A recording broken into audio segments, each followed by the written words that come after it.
নমস্কার বন্ধুরা, আজ আমি বানাবো গাজরের রায়তা। ঘরেই আমি দই পেতে আর খুব সহজেই শীতকালেতে গাজরের রায়তা বানিয়ে নিয়েছি। এই গাজরের রায়তা শীতকালে খেলে কোনো ঠান্ডা লাগবে না, ভীষণ ইজি আর খেতে দারুণ লাগে। একবার অবশ্যই বানিয়ে দেখতে পারেন। শীতকালে এত ভালো গাজর পাওয়া যায়, আপনারা ঘরেতে গাজরের রায়তা, মুড়ির রায়তা, বাথুয়ার রায়তা বানিয়ে খেতে পারেন। তা খুব ইজি রেসিপি। আর খাওয়ার পর দুপুরবেলা, শীতকালেতে দুপুরবেলা রোদে বসে আপনারা এই রায়তা বানিয়ে খেতেই পারেন। তা চলুন আমি কিভাবে রায়তা বানিয়েছি সেটা আমি দেখাবো। আমি দুটো গাজর নিয়ে নিয়েছি বড় সাইজের। এটা যে ঘিসুনি হয়, কদ্দু কষায়, তাতে আমি এই গাজরটা ঘিসে নিয়েছি। যেমন গাজরের হালুয়া করেন সেরকম আমি ঘিসে নিয়েছি। আর এই দেখুন, আমি দই 500 গ্রাম দই আমি পরশু দিনকে এই দুধ, মানে এখন এখানে প্রচণ্ড ঠান্ডা, হতে কম করে 24 ঘন্টা টাইম লাগছে দই হতে। তো এখানে আধা কিলোর মতন দুধ আমি দই বানিয়ে নিয়েছি। হাফটা আমি আমার বরকে আজকে সকালবেলা রায়তা, এই গাজরের রায়তা বানিয়ে দিয়েছি। তখন তো সকালবেলা ভিডিও বানাতে পারিনি, বাকিটা এই এখন দুপুরবেলা, এখন 12টা বাজে, আমি এই রায়তাটা বানিয়ে নিচ্ছি। এই আমি খাবো, আমার ছেলেরা খাবে। দেখুন দইটা দেখুন দারুণ হয়েছে, কারণ এই সময় ঠান্ডা এবং বৃষ্টি হচ্ছে। দইটা হতে কিন্তু ঘরেতে ভীষণ সময় লাগে। সব থেকে ভালো দোকান থেকে কিনে নিয়ে আসা, কিন্তু এই দইটা আমি বানিয়ে নিয়েছি। আচ্ছা, আমি একটা আন্দাজ মতন, এই ধরুন 200 গ্রামের মতন দই নিয়ে নিলাম। দেখুন বাকি দইটা রেখে দিলাম।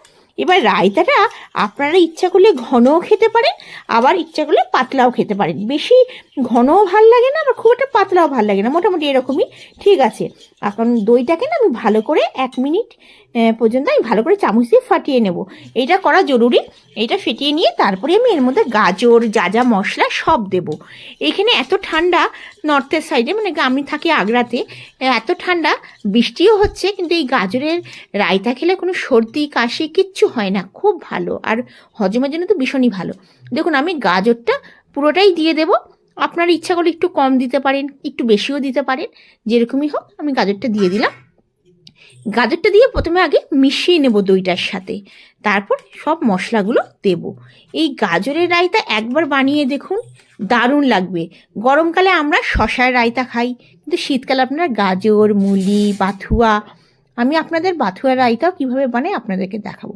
দেখুন হাফ চামচেরও হাফ আমি নুন দিয়ে দিলাম। আপনারা আপনাদের হিসাবে নুন কম বেশি করতে পারেন। আচ্ছা, আর কিছুটা আমি হাফেরও হাফ আমি দেব বিট নুন। বিট নুন অবশ্যই দেবেন, কিন্তু বিট নুনটা দিলে ভীষণ উপকার আর স্বাদটাও খুব ভালো বাড়ে। আচ্ছা, নুন দিয়ে দিলাম, বিট নুন দিয়ে দেবো। আচ্ছা, এবার আমি কি দেব এর মধ্যে? একটুখানি গোলমরিচের গুঁড়ো।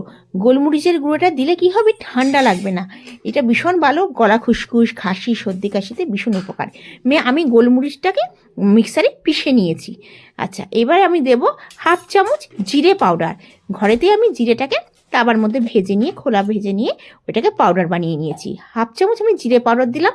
জিরে পাউডার দিলে কী হবে, হজমে ভীষণ উপকারী। আচ্ছা, এইটা আমি দিলাম লবঙ্গর গুঁড়ো। আমি লবঙ্গটা তাওয়াতে 1 মিনিট পর্যন্ত গ্যাসের ফ্লেম লো করে আমি ভেজে নিয়েছি। ওইটাকে ঠান্ডা করে পাউডার বানিয়ে নিয়েছি। অবশ্যই লবঙ্গর গুঁড়ো দেবেন, দারুণ লাগে লবঙ্গ গুঁড়ো দিলে। আচ্ছা, কী কী দিলাম?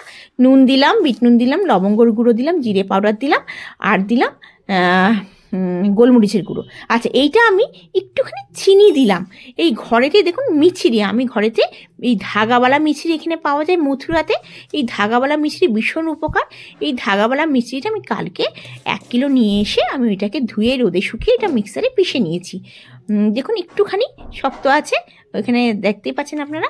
আচ্ছা, আমি একটু মানে চিনি দিলাম হাফ চামচ, হাফ চামচের হাফ। কারণ বাঙালিরা একটুখানি মিষ্টি পছন্দ করে, আর এইখানকার লোকেরা কিন্তু মিষ্টিটা একদমই দেয় না, ওরা কিন্তু একদম স্কিপ করে।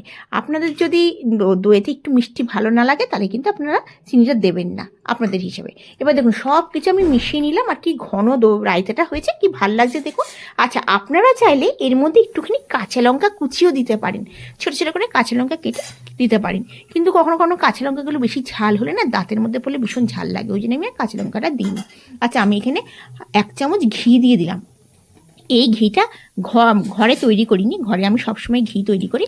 এটা কলকাতারই ঘি, আমি কলকাতা থেকে নিয়ে এসেছি, কলকাতার ঘি। আচ্ছা, ঘি অবশ্যই রায়তাতে ছোক, কিন্তু মানে ছোক এখানে বলে, যেটা সম্বার বলে সেটা ছোক বলে এখানকার নন বেঙ্গলিরা। অবশ্যই ঘিতে দিয়ে করবেন, তাহলে কিন্তু রায়তাটা খেতে দারুণ লাগবে। দেখুন আমি হাফ চামচ জিরা দিয়ে দিলাম। এই হাতাটা একটু গরম করে নিচ্ছি, জিরাটা, আর দেব হাফ চামচের হাফ হিং দেব। হিংটা দিয়ে গ্যাসের ফ্লেমটা বন্ধ করে দেবো। হিং অবশ্যই দেবেন, দেখবেন এই রায়তা খাওয়ার পর আপনাদের এত খাবার খাবার খাওয়ার পর যখন ওই রায়তা খান আপনাদের খুব হজম হয়ে যাবে। হিংটা অবশ্যই দেবেন, হিংটা দিলে দারুণ লাগে রায়তাটা। দেখুন এবার একটুখানি কয়েক সেকেন্ড আমি একটুখানি গরম করে নিচ্ছি, নিয়ে এবার কি করব, ওই রায়তার মধ্যে আমি দিয়ে দেব। ভীষণ ইজি, একবার বানিয়ে দেখতে পারেন। বেশিরভাগ আপনারা দোকান থেকে না কিনে ঘরেতে দই পেতে নেবেন। শীতকালে একটু দইটা টাইম হতে লাগে, কিন্তু ঘরে পেতে দই দেবেন, তাতে কিন্তু রায়তাটা খেতে ভালো লাগবে।